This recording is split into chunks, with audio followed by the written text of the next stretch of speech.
नमस्कार, Ujjwala home kitchen मध्ये तुमच्या सर्वांचे पुन्हा एकदा खूप खूप स्वागत आहे। आज आपण वेगळी अशी भाजी बनवणार आहोत। तुम्हाला जर त्याच नेहमीच्या भाज्या खाऊन कंटाळा आला असेल तर अंड्याची एक वेगळ्या प्रकारची आपण भाजी आज इथे बनवणार आहोत। फार खायला टेस्टी लागते, झणझणीत आणि चमचमीत अशी बनते, मिनिटात बनून तयार होते। चला तर वळूया आजच्या टेस्टी डिश कडे। त्यासाठी अंडी घेतलेली आहे आपण, 7 ते 8 अंडी घ्यायची आहे। ते किती व्यक्तींसाठी आपण हे जेवण बनवणार आहोत त्यानुसार प्रमाण कमी जास्त करायचं आहे। 2 ते 3 कांदे आपण बारीक कापून घेतलेले आहे। 2 चमचा फुटाण्याची डाळ, थोडीशी कोथिंबीर, 10 ते 15 आपण लसणाच्या पाकळ्या घेतलेल्या आहे। 2 चमचे धने घेतलेले आहे आणि अर्धा चमचा खोबरा आपण बारीक कट करून घेतलेला आहे। 2 सुक्या लाल मिरच्या सुद्धा आपण येथे घ्यायच्या आहे। आता हा कांदा आपल्याला छान लाल होईपर्यंत भाजून घ्यायचा आहे। कांदा लाल झाला की आपण जे खोबरं घेतलं होतं ते सुद्धा यामध्ये आपल्याला भाजून घ्यायचं आहे, छान असं लाल होईपर्यंत। थोडं थोडं करून आपण यामध्ये तेल टाकून घेऊया। तेलामुळे हे काय होईल, फारही जळणार नाही आणि पटकन भाजल्या जाईल। सुक्या लाल मिरच्या सुद्धा यामध्येच आपण टाकून घेतलेल्या आहे। आता हे भाजून झालेलं आहे, काढून घेऊया थोडं थोडं करून। आणि आता धने लसूण घेतलेला आहे तो सुद्धा आपण यामध्ये टाकून छान असं भाजून घेऊया। त्यामध्येच आपण ही जी फुटाण्याची डाळ आहे ही टाकून घेऊया। छान असं भाजून घ्यायचं आहे, मंद आचेवर भाजूया म्हणजे छान असं खरपूस आपली भाजीचा स्वाद येतो। कोथिंबीर टाकून ती सुद्धा थोडीशी फिरवून घेऊया। आता याला थंड होऊ द्यायचं आहे। थंड झाल्यानंतरच आपण हे मिक्सरच्या भांड्यामध्ये वाटून घेणार आहोत। आता थोडं थोडं करून हे टाकून घेऊया मिक्सरच्या भांड्यामध्ये। एकदम बारीक फाईन पेस्ट करून घ्यायची आहे याची।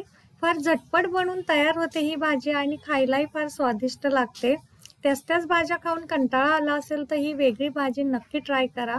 आता थोडंसं मीठ टाकून घेऊया, अर्धा चमचा मीठ आणि पाव चमचा हळद टाकून घेतलेली आहे आपण। हे बघा किती छान अशी बारीक फाईन पेस्ट तयार झालेली आहे। आता कढईमध्ये तेल टाकून घेऊया। आपल्याला आवडत असेल तर आपण थोडंसं इथे बटर टाकलं तरी सुद्धा चालू शकेल।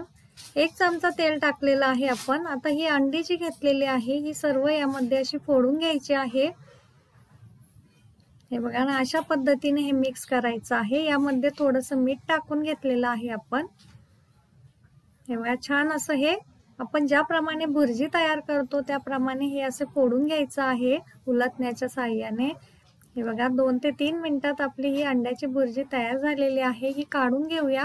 त्याच कढईत आपण 3 मोठे चमचे तेल टाकून मसाला टाकून घेतलेला आहे। छान तेल सुटेपर्यंत आपण हा फ्राय करून घ्यायचा आहे। हे बघा तेल सुटायला लागलेलं आहे। हे पावडर मसाले टाकून घेऊया, लाल तिखट, धना जिरा पावडर आणि गरम मसाला प्रत्येकी 1 चमचा टाकून घेतलेला आहे आपण। आता हे छान असं मसाले फ्राय झाले की आपण यामध्ये गरम पाणी टाकून घेतलं आहे। इथे 1 ते 1.5 ग्लास गरम पाणी यामध्ये मी टाकून घेतलेलं आहे। आपण किती व्यक्तींसाठी ही भाजी करणार आहोत त्यानुसार पाण्याचं प्रमाण कमी जास्त केलं तरी सुद्धा चालू शकेल। हे बघा भाजीला उकळी आलेली आहे, छान 2 ते 3 उकळ्या काढायच्या आहे। आणि नंतर आपण जी अंड्याची भुर्जी करून ठेवलेली होती ती थोडी थोडी करून या कढईमध्ये टाकून घेऊया। हा जो रस्सा केलेला आहे आपण त्यामध्ये टाकून घेऊया। हे बघा किती छान सुगंध सुटलेला आहे भाजीचा आणि कलरही फार छान आलेला आहे बघा। आता ही काढून घेऊया एका बाउलमध्ये। नक्की ट्राय करा, ही एकदम सोपी आणि झटपट होणारी वेगळी डिश। कशी झाली कमेंटमध्ये नक्की सांगा। अशा छान छान सोप्या रेसिपीसाठी आपल्या चॅनलला लाईक, शेअर आणि सबस्क्राईब करायला अजिबात विसरू नका। धन्यवाद।